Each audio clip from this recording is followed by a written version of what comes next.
بسم الله الرحمن الرحيم والنازعات غرقا والناشطات نشطا والسابحات سبحا فالسابقات سبقا فالمدبرات أمرا يوم ترجف الراجفة تتبعها الرادفة قلوب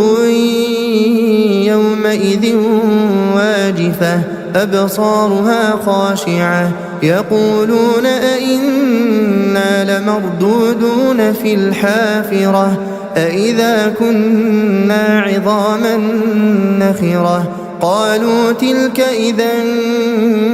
كرة خاسرة فإنما هي زجرة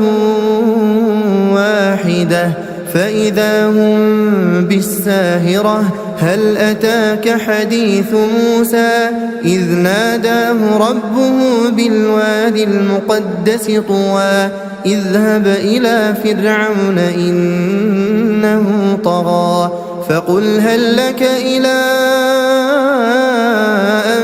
تزكى وأهديك إلى ربك فتخشى فأراه الآية الكبرى فكذب وعصى ثم أدبر يسعى فحشر فنادى فقال أنا ربكم الأعلى فأخذه الله نكال الآخرة والأولى إن في ذلك لعبرة لمن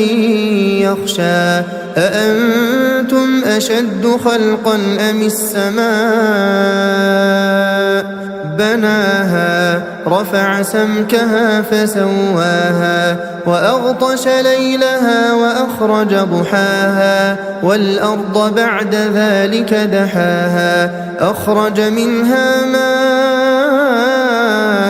ومرعاها والجبال أرساها متاعا لكم ولأنعامكم فإذا جاءت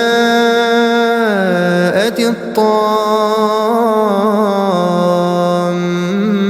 الكبرى يوم يتذكر الإنسان ما سعى وبرزت الجحيم لمن يرى فأما من